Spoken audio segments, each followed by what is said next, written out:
Hello, મારું નામ છે મયુર ચૌહાણ. તમે મને છેલ્લો દિવસ અને કરસનદાસ પેઇન્ડ્યુઝ જેવી ગુજરાતી ફિલ્મમાં અભિનય કરતા જોયો હશે. અત્યારે વાત કરવી છે આરાધ્યા ક્લાસીસની, જ્યાં બોર્ડ, ગુજકેટ, JEE અને નીટ જેવી એક્ઝામની તૈયારીઓ એક જ જગ્યા પર થાય છે. અને આરાધ્યા ક્લાસીસ સાથે મારા મિત્ર છે અલ્કેશ બારોટ, એ જોડાયેલા છે. તો એમને ખૂબ ખૂબ શુભકામનાઓ અને join Aradhya classes. Thank you. પ્રણામ સ્ટુડન્ટ, હું SR Chauhan from Aradhya classes. 11 સાયન્સમાં નીટમાં આપણે ચેપ્ટર નંબર 8 ચાલુ કર્યું હતું, કોષ ધ યુનિટ ઓફ લાઈફ, જીવનનો એકમ. એમાં સુકોષ કેન્દ્રી કોષ અને આદિકોષ કેન્દ્રી કોષ. એમાં આદિકોષ કેન્દ્રી કોષના લક્ષણો આપણે સંપૂર્ણપણે પૂર્ણ કર્યા હતા. સુકોષ કેન્દ્રી કોષ અને આદિકોષ કેન્દ્રી કોષ વચ્ચે તફાવત પણ લઈ લીધો. વિભિન્ન પ્રકારની અંગિકાઓ આપણે શરૂ કરી હતી. એમાં કોષરસ પટલ પહેલી અંગિકા,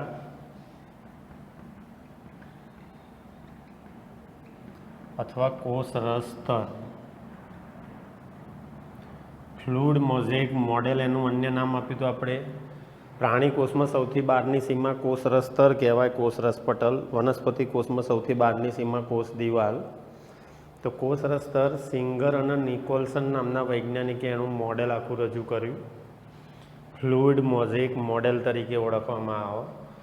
પછી રક્તકણ, એમાં દ્વિસ્તરીય લિપિડનું પડ હોય, જલાનુરાગી, જલવિતરાગી, જલવિતરાગી, જલાનુરાગી, બધી ગોઠવણી વિશે આપણે માહિતી લઈ લીધી. ધ્રુવીય કોણ હોય, અધ્રુવીય કોણ હોય, ધ્રુવીય, અધ્રુવીય, પૂંછડી, શીર્ષ, એવા ભાગો પણ આપણે લઈ લીધા.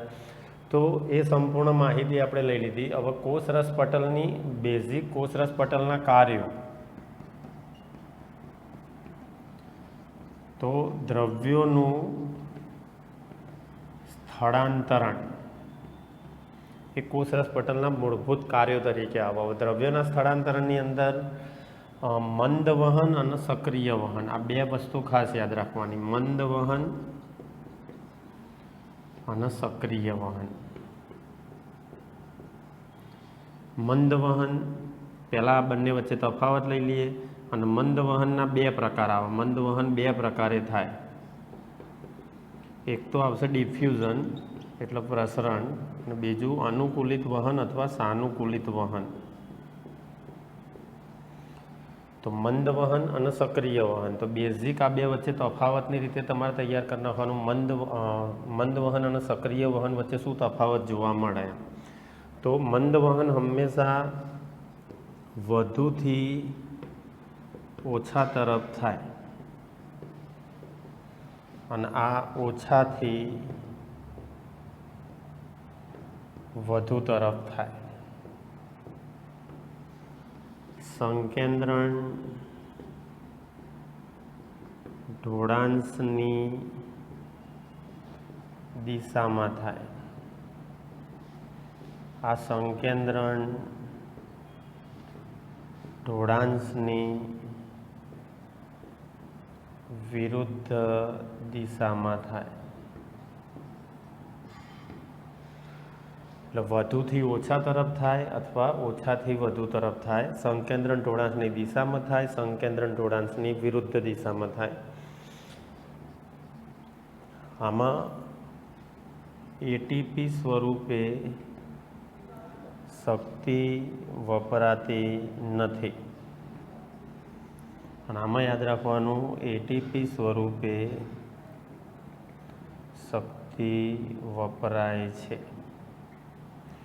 આના કોઈ પ્રકાર છે? બે પ્રકારે થાય. આને યાદ રાખવાનું, એવા કોઈ પ્રકાર હોતા નથી. બે પ્રકારે થાય. બે પ્રકાર કયા? તો પ્રસરણ અને સાનુકૂલિત વહન, ડિફ્યુઝન અને ફેસિલિટેડ ટ્રાન્સપોર્ટ. અને એના ઉદાહરણની અંદર આમાં પાણી, વાયુઓ વગેરેનું વહન. અને આમાં એક્ઝામ્પલ,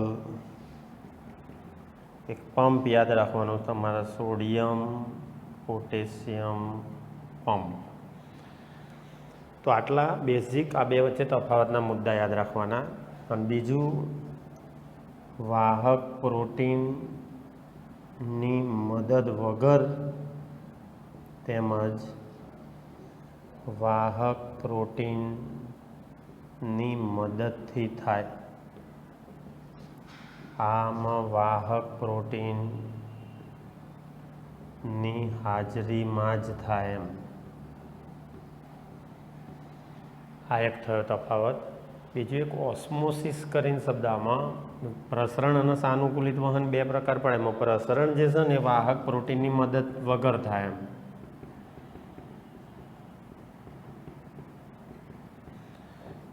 અને વાહક પ્રોટીનથી થાય. એટલે એવું કહી શકાય મંદ વહન વાહક પ્રોટીનની હાજરીમાં, વાહક પ્રોટીનની ગેરહાજરી બંનેમાં થાય. સક્રિય વહનમાં વાહક પ્રોટીન કમ્પલસરી જોઈએ. એટલે કે વાહક પ્રોટીન મંદ વહન અને સક્રિય વહન બંનેમાં અગત્યનો ફાળો આપે. વાહક પ્રોટીન એટલે આપણે જે ફ્લુઇડ મોઝેઇક મોડેલ લીધું હતું એમાં અંતર્ગત પ્રોટીન, સપાટીય અથવા પરિઘીય અથવા બહિર્ગત પ્રોટીન, એ પ્રોટીન દોર્યા હતા આકૃતિની અંદર, એ પ્રોટીનની મદદથી થતું હોય. અને બીજું આમાં એક વર્ડ સમજવાનો તમારો ઓસ્મોસિસ.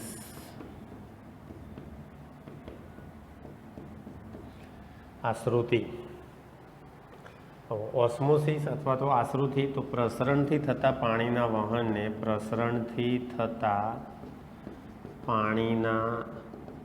વહનને આશ્રુતિ કહે છે. આ એક વ્યાખ્યા યાદ રાખી લેવાની. આશ્રુતિ એટલે શું એમ. તો આ કોષરસ પટલના સામાન્ય કાર્યો આવે.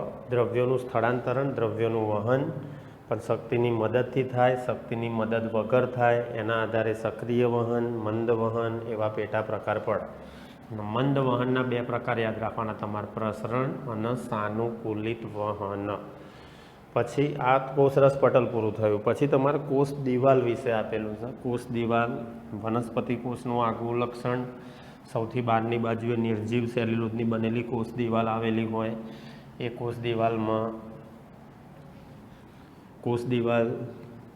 કોષના આકાર આપે, રક્ષણનું કાર્ય કરે, એ બધા એના કાર્યો.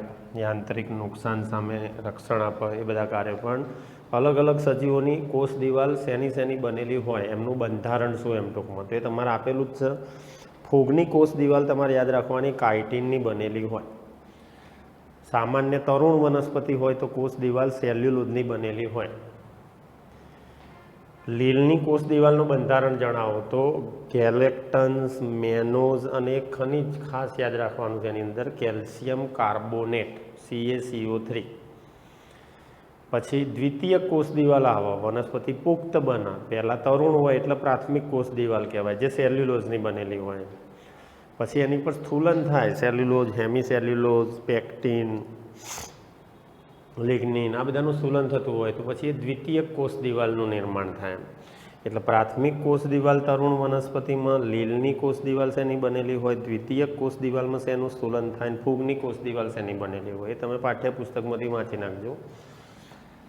બીજું ખાસ એક યાદ રાખવાનું તમારે મધ્યપટલ, મિડલ લેમેલા. આ નેટમાં બહુ પૂછાય છે. મધ્યપટલ અને બીજું વર્ડ છે પ્લાઝ્મોડેસ્માટા, કોષરસીય તંતુ.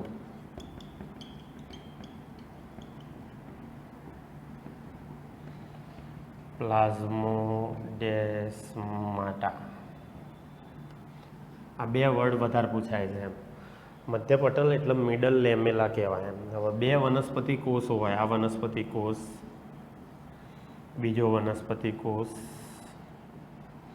હવે આ બે વનસ્પતિ કોષોનો જોડ એક પટલ આવેલું હોય બંને વચ્ચે.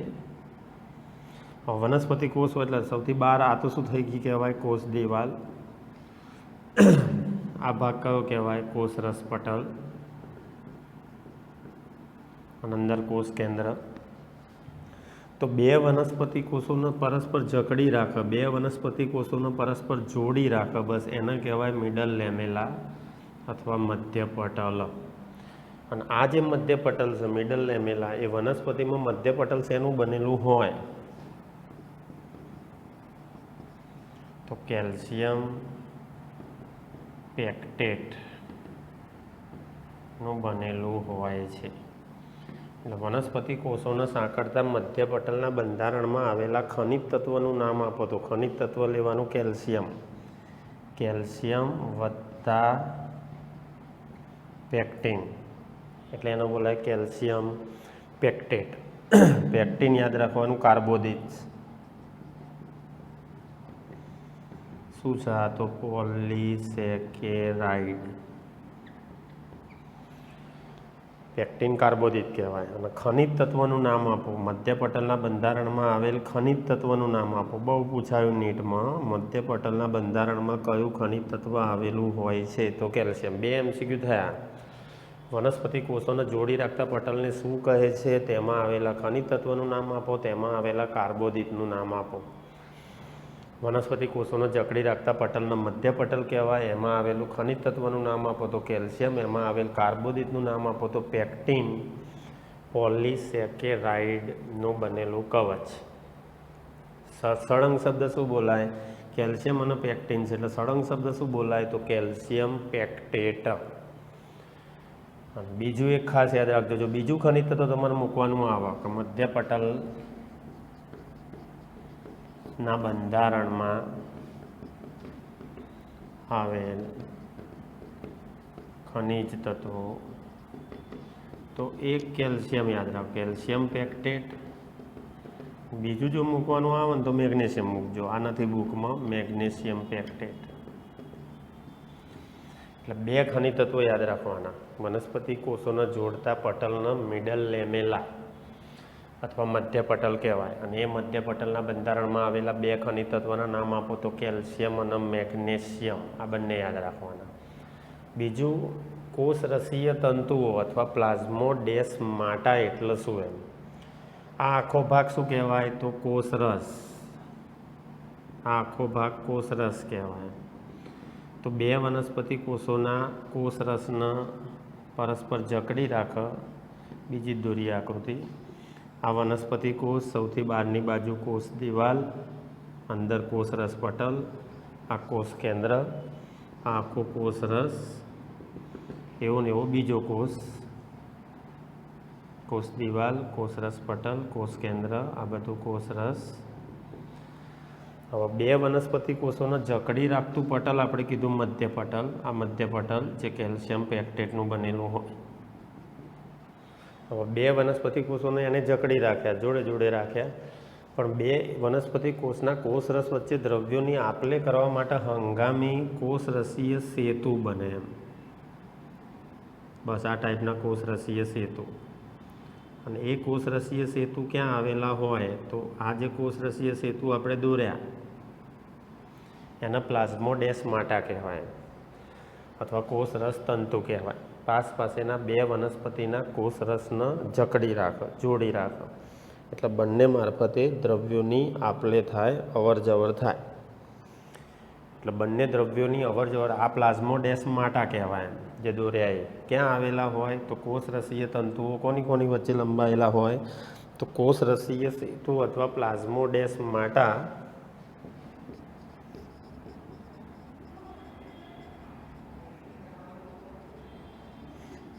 મધ્ય પટલ અને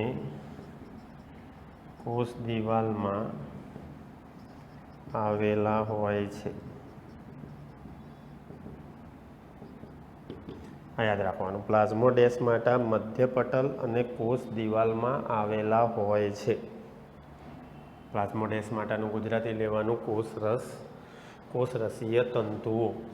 તો 2 વર્ડ અહીંયા તમારે ખાસ યાદ રાખવાના, મધ્ય પટલ અને પ્લાઝ્મોડેસ્માટા. મધ્ય પટલના મિડલ લેમેલા તરીકે ઓળખવામાં આવે અને પ્લાઝ્મોડેસ્માટા છે એને કોષરસીય તંતુઓ તરીકે ઓળખ્યું આપણે.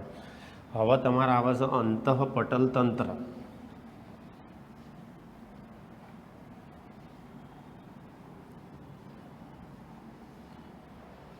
અંતઃપટલ તંત્ર.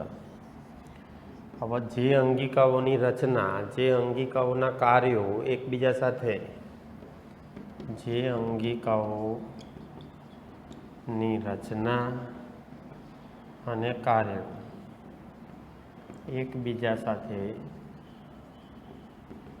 મળતા આવતા હોય તે અંગિકાઓને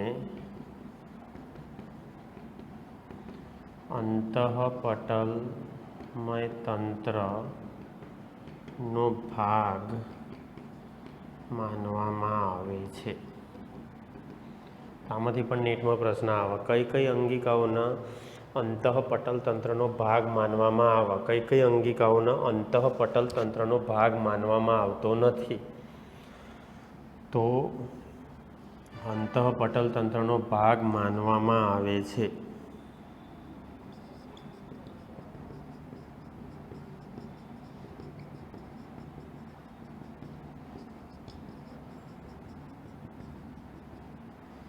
બીજો ભાગ પાડી દેવાનો તમારા, અંતઃપટલ તંત્રનો ભાગ માનવામાં આવતો નથી.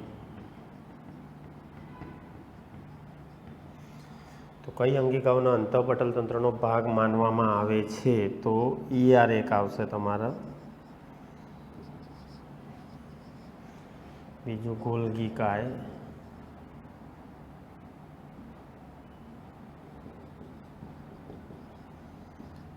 ત્રીજા નંબરમાં લાઇસોઝોમ અને ચોથા નંબરમાં રસધાની. એટલે 4 અંગિકા લખી, ER, ગોલ્ગી કાય, લાઇસોઝોમ અને રસધાની.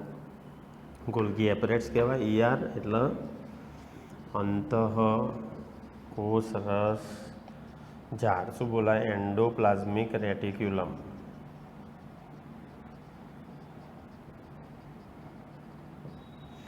ગોલ્ગી એપરેટ્સ એટલે ગોલ્ગી કાય, લાઇસોઝોમ, રસધાની એટલે વેક્યુલ્સ. રસધાની યાદ રાખજો, વનસ્પતિ કોષનું લક્ષણ કહેવાય. વનસ્પતિ કોષમાં મોટી મોટી રસધાની આવેલી હોય. વનસ્પતિ કોષનો કુલ 90% ભાગ રસધાની દ્વારા રોકાય, 90% સ્પેસ. તો અંતઃકોષરસ ઝાડ, જેને એન્ડોપ્લાઝમિક રેટિક્યુલમ કહેવાય, ગોલ્ગી કાય, લાઇસોઝોમ્સ અને રસધાની, આ 4 અંગિકાઓની રચના, કાર્યો એકમેક સાથે સંકળાયેલા હોય એટલે એમના અંતઃપટલ તંત્રનો ભાગ માનવામાં આવે છે. અને અંતઃપટલ તંત્રનો ભાગ માનવામાં ના આવતો હોય એવી 3 અંગિકાઓ યાદ રાખવાની: પેરોક્સિઝોમ, કણાભસૂત્ર અને હરિતકણ. આ 3 અંગિકાઓની રચના અને કાર્યો એકમેકને જરાય મળતા ના આવે. 3 અંગિકાઓનું બંધારણ જ અલગ અલગ આખું આવે. તો એ 3 અંગિકાઓનો અંતઃપટલ તંત્રનો ભાગ માનવામાં આવતો નથી. એટલે ક્વેશ્ચન કઈ રીતે આવે નેટની અંદર? ટોટલ 4 અંગિકાઓનો અંતઃપટલ તંત્રનો ભાગ માનવામાં આવે, 3 અંગિકાઓનો અંતઃપટલ તંત્રનો ભાગ માનવામાં આવતો નથી.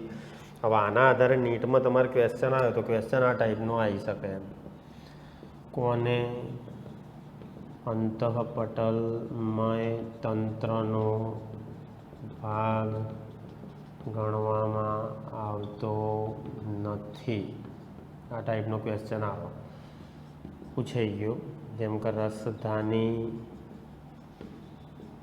પેરોક્સિઝોમ, લાઇસોઝોમ અને અંતઃકોષરસ ઝાડ. તો શું આવશે આમાં? સેટ થશે તમારા કોને અંતઃપટલ તંત્રનો ભાગ ગણવામાં આવતો નથી. તો 4 અંગિકાઓ લઈ લીધી છે આપણે. એમાં રસધાની, લાઇસોઝોમ અને ER, આ 3ના અંતઃપટલ. પેરોક્સિઝોમ આમાં અલગ પડે. પેરોક્સિઝોમ અંતઃપટલ તંત્રનો ભાગ માનવામાં આવતો નથી. તો આનો જવાબ શું રહેશે? બી રહેશે એમ ટૂંકમાં. એટલે કઈ કઈ અંગિકાઓની રચના અને કાર્યો એકમેકને મળતા આવે છે? તો ER લઈ લેવાનું, ગોલ્ગી કાય, લાઇસોઝોમ અને રસધાની આવશે આપણા. ગોલ્ગી કાય ઉપરથી જ લાઇસોઝોમ મુક્ત થાય પુટિકા સ્વરૂપે એમ. ER અને ગોલ્ગી કાય બંનેમાં ચપટી પટલમય કોથળી જેવી રચના આવશે, જેને સિસ્ટરની કહેવાય. તો બંનેમાં સિસ્ટરની જોવા મળે.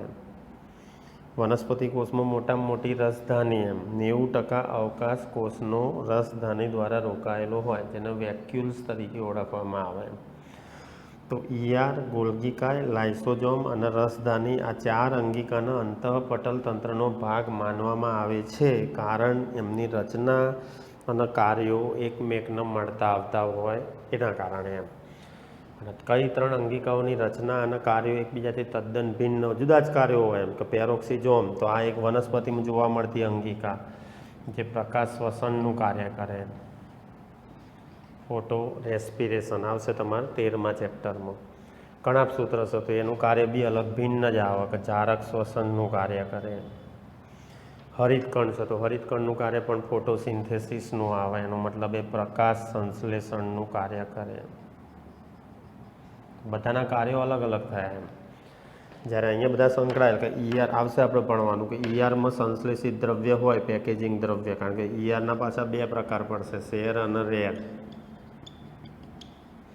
સ્મૂથ એન્ડોપ્લાઝમિક રેટિક્યુલમ અને રફ એન્ડોપ્લાઝમિક રેટિક્યુલમ. લીસી અંતઃકોષ રસજાળ અને ખરબચડી અંતઃકોષ રસજાળ. ઈઆર એટલે એન્ડોપ્લાઝમિક રેટિક્યુલમ. તો આમાં જે બી દ્રવ્યોનું નિર્માણ થશે ને એ ગોલ્ગીકાયમાં જશે, ગોલ્ગીકાયમાંથી જશે લાઇસોજોમમાં, પછી લાઇસોજોમમાંથી પુટિકા સ્વરૂપે મુક્ત થાય એમ ટૂંકમાં.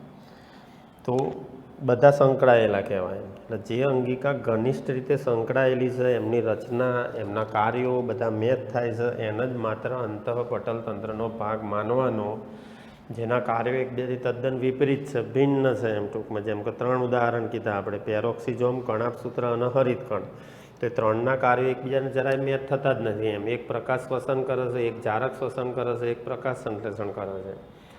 તો જેમની રચના અને કાર્યો એકમેક સાથે સંકલિત નથી તેમના અંતઃપટલ તંત્રનો ભાગ માનવામાં આવતો નથી. જેમની રચના અને કાર્યો એકમેક સાથે સંકલિત છે તેમનો અંતઃપટલ તંત્રનો ભાગ ગણવામાં આવે છે. આ એક આઈએમપી ક્વેશ્ચન થયો. હવે આપણે સેપરેટ અંગિકાઓ લઈએ, ઈઆર વિશે, ગોલ્ગીકાય વિશે, લાઇસોજોમ વિશે, એમની રચના શું, એમના કાર્યો શું એમ ટૂંકમાં. પણ આની અંદરથી નીટમાં આવો, મિડલ લેમેલા આવો, પ્લાઝ્મોડેસ્માટા પૂછાય તો બેઠા આ ક્વેશ્ચન આ ટાઈપનો આવે. જરૂરી નથી કોને અંતઃપટલ ભાગ માનવામાં આવતો નથી, અથવા તો એમ પૂછાય કોને અંતઃપટલનો ભાગ ગણવામાં આવે છે. ઓપ્શનમાં 3 હોય અને એક લાઇસોજોમ હોય તો જવાબ લાઇસોજોમ થઈ જાય છે આ ટાઈમ ટૂંકમાં. તો હવે આપણે અંતઃકોષરસ જાળ ભણીએ. તો હવે આપણે સ્ટાર્ટ કરીએ પહેલી જ અંગિકા ઈઆર, એટલે અંતઃપટલ તંત્ર પહેલાં પૂરું કરીએ. અંતઃપટલમય તંત્રમાં સમાવિષ્ટ અંગિકાઓ. પહેલી અંગિકા લઈએ આપણે ઈઆર. ફૂલ ફોર્મ થશે એન્ડોપ્લાઝમિક રેટિક્યુલમ. એન્ડો એટલે અંતઃ અથવા અંદર, પ્લાઝમિક પ્લાઝમા એટલે કોષ રસ થાય, સેલ પ્લાઝમા, અને રેટિક્યુલમ એટલે જાડું આખું એમ. એટલે સમગ્ર કોષરસની અંદર આવેલ જાડા જેવી રચનાનું શું નામ આપવામાં આવે? અંતઃકોષરસ જાળ.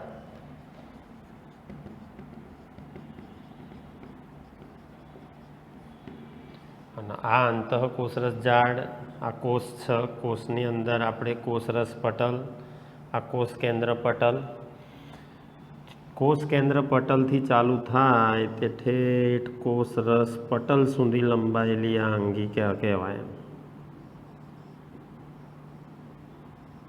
આ રીતે હોય. એટલે એક છેડે કોન્ટેક એનો કોષ કેન્દ્ર પટલ સાથે,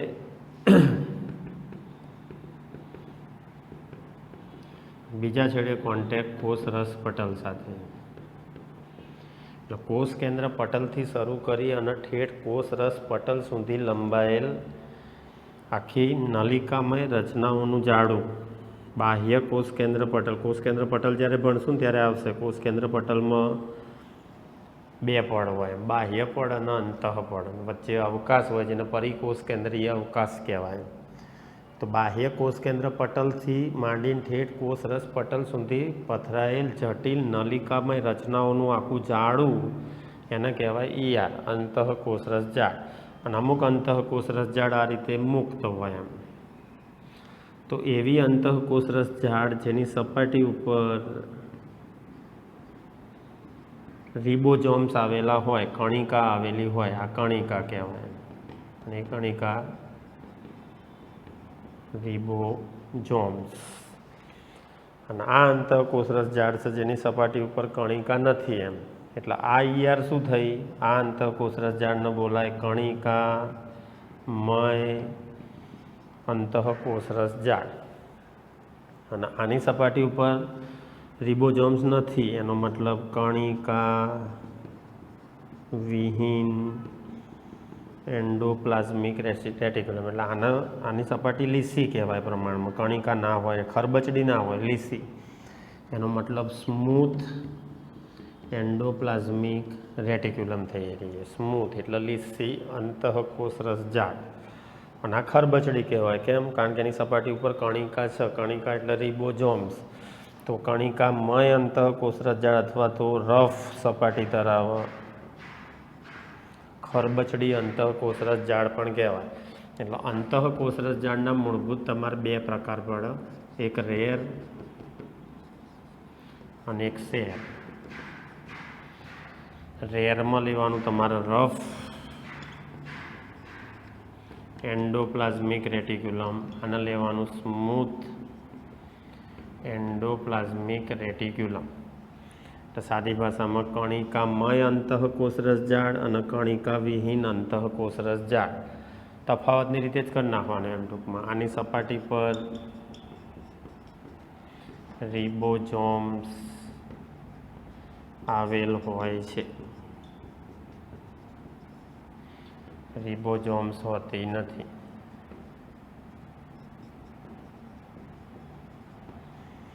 અને રિબોઝોમ્સ હોય ને તો એનું કાર્ય પ્રોટીન સંશ્લેષણ. તે પ્રોટીન સંશ્લેષણનું કાર્ય કરે છે. અને સ્મૂથ હોય, જેની સપાટી ઉપર કણિકા ના હોય, રિબોઝોમ્સ ના હોય, લિપિડનું સંશ્લેષણ કરે છે.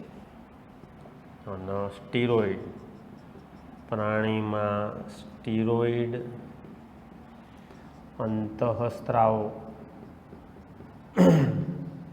નું સંશ્લેષણ કરે છે. સ્ટીરોઇડ અંતઃસ્ત્રાવ, સ્ટીરોઇડ પહેલી તો આ જે ચપટી પટલમાં કોથળી જેવી રચના છે, નલિકામય રચના. આ એક નલિકા તમે લો ના રહી, એક નલિકા, બસ એક નલિકાના સિસ્ટરની કહેવાય. આવીને આવી નલિકામય રચના ગોલ્ગી કાયમાં પણ આવશે. ગોલ્ગી કાયમાં પણ સિસ્ટરની હોય એમ. એટલે સિસ્ટરની ધરાવતી અંગિકા આખા પાઠમાં બે થશે તમારે.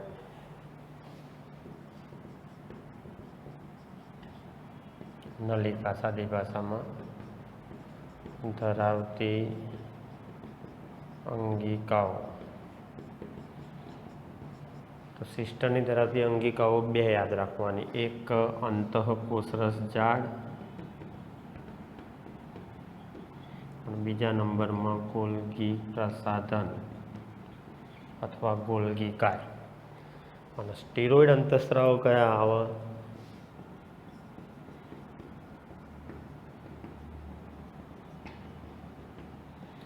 સ્ટીરોઇડ અંતઃસ્ત્રાવ. અંતઃસ્ત્રાવ એટલે હોર્મોન્સ કહેવાય.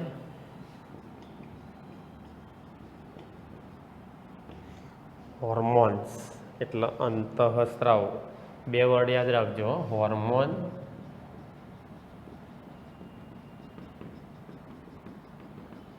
અંતઃસ્ત્રાવ અને એન્ઝાઇમ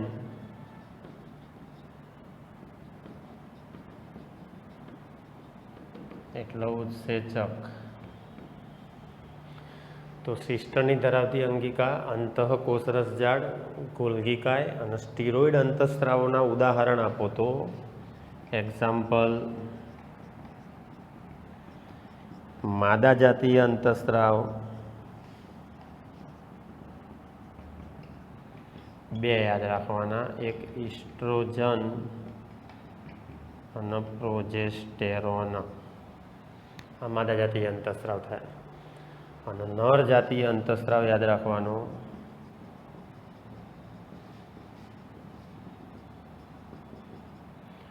ટેસ્ટેસ્ટેરોન. તો આવા સ્ટીરોઇડ અંતઃસ્રાવોનું સંશ્લેષણ કરતી અંતઃકોષરસ ઝાડ, ઇસ્ટ્રોજન, પ્રોજેસ્ટેરોન, ટેસ્ટેસ્ટેરોન જેવા અંતઃસ્રાવોનું સંશ્લેષણ કરતી અંતઃકોષરસ ઝાડને શું કહે છે? તો cell. Smooth endoplasmic reticulum. Smooth એટલે લીસી અંતઃકોષરસ ઝાડ. સ્મૂથ એન્ડોપ્લાઝમિક જેવી અંતઃકોષરસ ઝાડ જેની બાહ્ય સપાટી પર રિબોઝોમ હોય નહીં, એ લિપિડનું સંશ્લેષણ કરે અથવા સ્ટીરોઇડ અંતઃસ્રાવોનું સંશ્લેષણ કરે. અને સપાટી પર રિબોઝોમ આવેલ હોય છે તો તે પ્રોટીનનું સંશ્લેષણ કરે, એ RER કહેવાય. આમે રિબોઝોમનું કેમ તમને તો રિબોઝોમનું કાર્ય પ્રોટીન સંશ્લેષણનું કારખાનું કહેવાય, ફેક્ટરી કહેવાય આપણા શરીરમાં. જ્યાં જ્યાં પ્રોટીનનું નિર્માણ થતું હોય ત્યાં ત્યાં રિબોઝોમ્સ હોય અને હોય જ. એટલે રિબોઝોમ આદિકોષ કેન્દ્રી, સુકોષ કેન્દ્રી બંનેમાં આપી, પણ આદિકોષ કેન્દ્રી કોષમાં 70S કદના યાદ રાખવાના અને સુકોષ કેન્દ્રી કોષમાં 80S યાદ રાખવાના. રિબોઝોમના 4 સ્થાન કીધેલા છે. કોષરસમાં મુક્તપણે હોય, અંતઃકોષરસની સપાટી પર હોય, કણાભસૂત્રના આધારકમાં હોય અને મેટ્રિક્સ કહેવાય, અને હરિતકણના સ્ટ્રોમામાં હોય, હરિતકણના આધારકમાં. 4 સ્થાન રિબોઝોમના અગાઉ આપણે તમને કીધેલા છે. તો આ તમારે થઈ કહેવાય આખી અંતઃકોષરસ ઝાડ, એન્ડોપ્લાઝમિક રેટિક્યુલમ. એના 2 પ્રકાર પાડ્યા, રેર અને શેર. હવે બીજી કોષ કેન્દ્ર સાથે જોડાયેલી અંગિકા લઈ લેવાની, પણ કોષ કેન્દ્રના ટચમાં ના હોય, એમ ટૂંકમાં ખ્યાલ આવે. કોષ કેન્દ્રના અડીન ના ગોઠવાયેલી હોય, પણ કોષ કેન્દ્રની નજીક હોય, એમ ટૂંકમાં. એટલે કોષ કેન્દ્ર સાથે જોડાયેલી કે તો ER, અને કોષ કેન્દ્રની નજીક ગોઠવાયેલી હોય તો ગોલ્ગી પ્રસાધન અથવા તો ગોલ્ગી કાય. એમાં સિસ અને ટ્રાન્સ એવા ભાગો આવેલા હોય. એમાં પણ સિસ્ટરની યાદ રાખવાની. એટલે અંતઃપટલ તંત્રમાં સમાવિષ્ટ બીજી અંગિકા આપણે લઈએ તો ગોલ્ગી કાય, ગોલ્ગી પ્રસાધન. શોધક હતા ગોલ્ગી કોમ્પ્લેક્સ, ગોલ્ગી એપરેટ્સ પણ કહેવાય.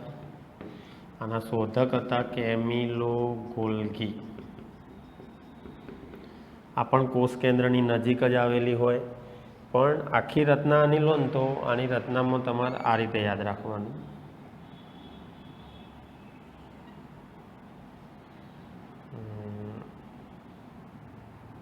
આ ટાઈપની રચના હોય. અહીંયા ખાડા જેવી રચના હોય, આ ખાડો અને આ ફૂલેલો ભાગ. બસ આ રીતે સિસ્ટરનીઓ હોય. એમ આ ગોલ્ગી પ્રસાધન થયું. તે ગોલ્ગી પ્રસાધનની રચનામાં અહીંયા ગોળ કે લંબગોળ રચના હોય, પુટિકા કહેવાય.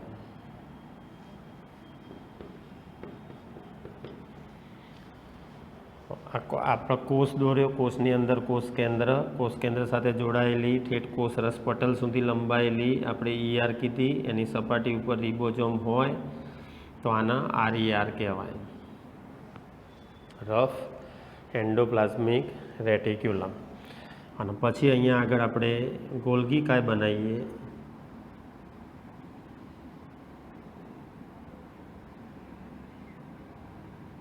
આ રીતે.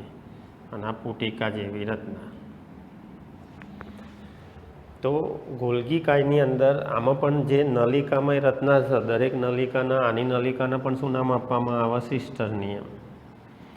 ચપટી પટલમાં કોથળીઓ સિસ્ટરની, એની થપ્પીમાં ગોઠવણી થાય, આવી થપ્પી જોવા મળે એટલે બનતી રચનાને કહેવાય ગોલ્ગી એપરેટ્સ. પણ આમાં નિર્માણકારી ભાગ, કાર્યકારી ભાગ, બહિર્ગત ભાગ, અંતર્ગત ભાગ, આવા બધા ભાગો હોય. એમ ટૂંકમાં આમાં જે ફૂલેલો ભાગ છે ને, આનો શીશ ભાગ કહેવાય.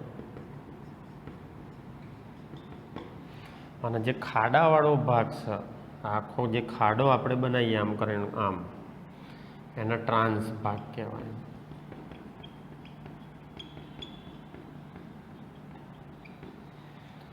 એટલે શીશ ભાગ અને ટ્રાન્સ ભાગ, આવા 2 ભાગો હોય. હવે અંતઃકોષરસ ઝાડમાં જે બી દ્રવ્ય, આ રેર છે તો રેર કોનું સંશ્લેષણ કરશે? પ્રોટીનનું. એમ પ્રોટીનનું નિર્માણ કરે. એમ રેર એટલે રફ એન્ડોપ્લાઝમિક રેટિક્યુલમ, કણિકામય અંતઃકોષરસ ઝાડ. જેમાં પ્રોટીનનું સંશ્લેષણ થાય રિબોઝોમના કારણે. રિબોઝોમ પ્રોટીન બનાવે. બસ આ જે પ્રોટીન જે રેરમાં બન્યું એ પેકેજિંગ દ્રવ્ય કહેવાય. એટલે આરઈઆરમાં નિર્માણ પામેલ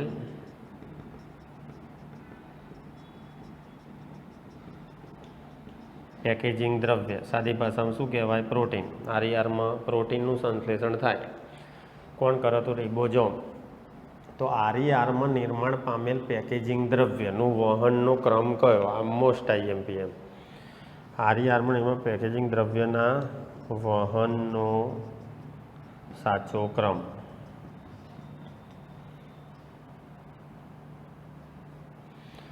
વહનનો સાચો ક્રમ. બસ આ નીટમાં પ્રશ્ન પૂછાય. તો આરઈઆરમાં નિર્માણ પામે એટલે પહેલાં આરઈઆર, ત્યાંથી પેકેજિંગ દ્રવ્ય ક્યાં જશે? તો એ પેકેજિંગ દ્રવ્ય જે પ્રોટીનનું સંશ્લેષણ થયું એ અહીંયા આવશે. આ શું થતું? ગોલ્ગી કાયનો શીર્ષ ભાગ.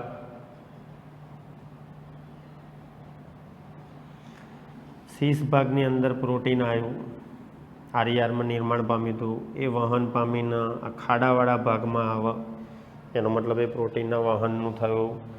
ગોલ્ગી કાયનો ટ્રાન્સ ભાગ,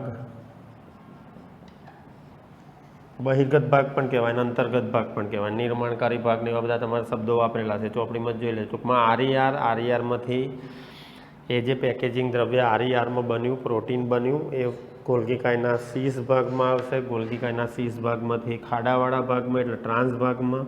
ત્યાંથી એ જશે પુટિકા. આ જે રચના છે શું છે? ગોળ કે લંબગોળ પુટિકા. એટલે અહીંથી એ દ્રવ્ય સીધું આવશે પુટિકામાં.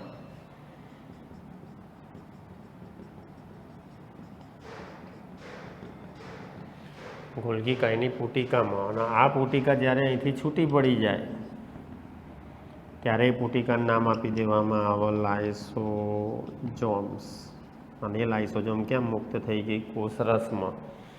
એનો મતલબ લાઇસોઝોમ્સમાં. લાઇસોઝોમ્સમાં થઈ અને એ પેકેજિંગ દ્રવ્ય કોષરસમાં મુક્ત થાય.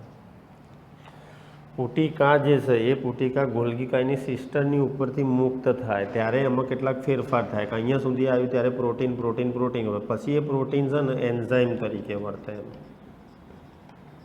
એટલે કે ઉત્સેચક તરીકે વર્તે. એન્ઝાઇમ એટલે ઉત્સેચક.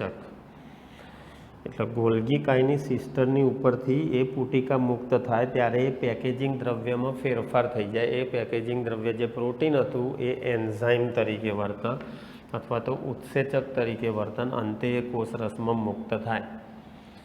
એટલે મોસ્ટ આઈએમપી અહીંયા એમસીક્યુ કયો થયો કહેવાય? તમારા આરઈઆરમાં નિર્માણ પામેલ, આરઈઆરમાં સંશ્લેષણ પામેલ પેકેજિંગ દ્રવ્યના વહનનો સાચો ક્રમ અથવા એ દ્રવ્ય કોષરસમાં મુક્ત થાય ત્યારે અનુક્રમે કયા કયા ભાગોમાંથી એ પસાર થાય. આરઈઆરમાં સંશ્લેષણ, એસઈઆર નહીં લેવાનું, આરઈઆર લેવાનું. આરઈઆરમાં પેકેજિંગ દ્રવ્ય બને. પેકેજિંગ દ્રવ્ય એટલે પ્રોટીન લેવાનું. એમ આ નીટમાં ક્વેશ્ચન પૂછાઈ ગયું. એમ ક્વેશ્ચન આ રીતે આવે.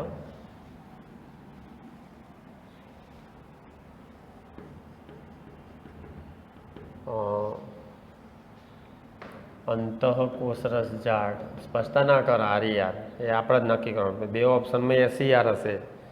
એસઈઆર, એસઈઆર, આરઈઆર, આરઈઆર એવા 4 ઓપ્શન હોય તો આરઈઆર વાળો જવાબ સાચો રાખવાનો. એસઈઆર નહીં. એસઈઆરમાં લિપિડનું સંશ્લેષણ થાય છે.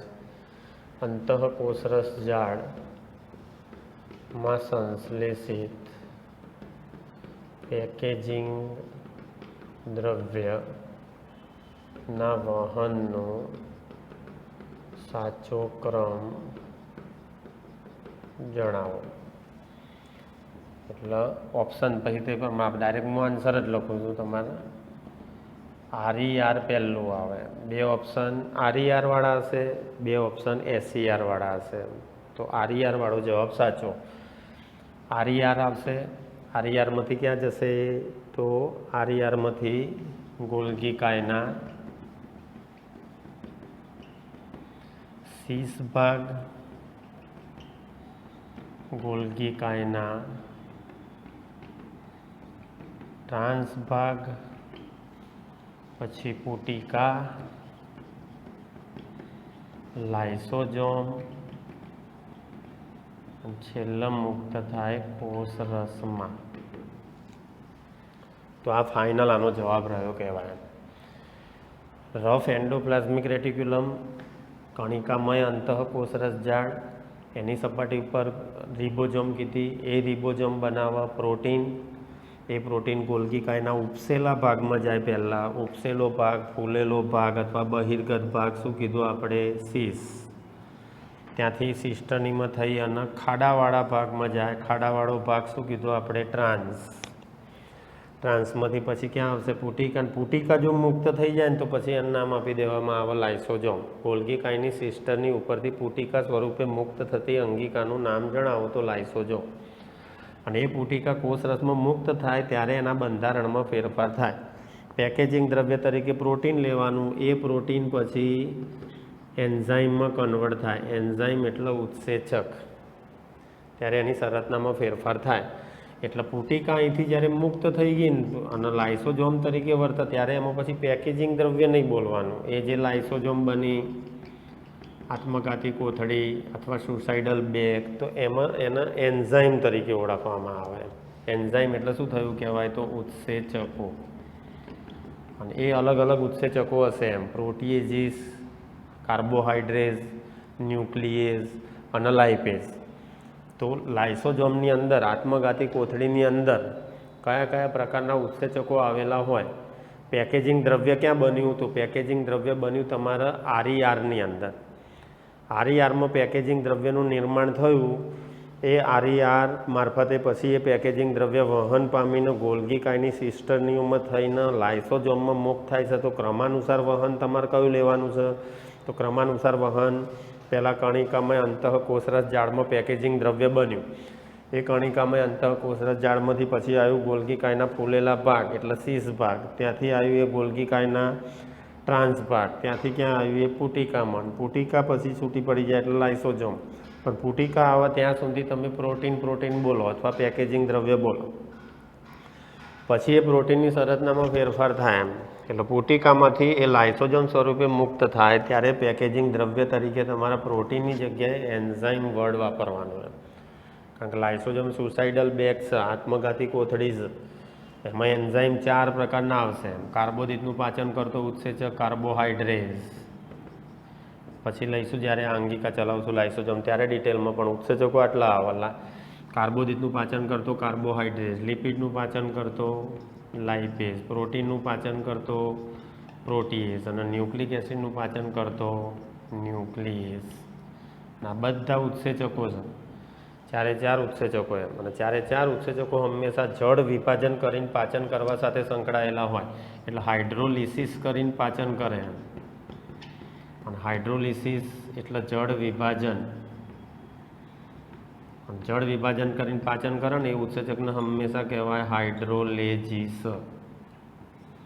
એ ઉત્સેચક તો એ આત્મઘાતી કોથળી લાઇસોઝોમ જ્યારે ભણશું ત્યારે એની રચનાની અંદર આવશે એમ. ટૂંકમાં 4 પ્રકારના કયા કયા ઉત્સેચકો એમાં આવેલા હોય. આ વહનનો ક્રમ મોસ્ટ આઈએમપી યાદ રાખવાનો. ગોલ્ગી કા અહીંયા તમારે પૂરી થઈ ગઈ. આજે આટલું રાખીએ. પ્રણામ.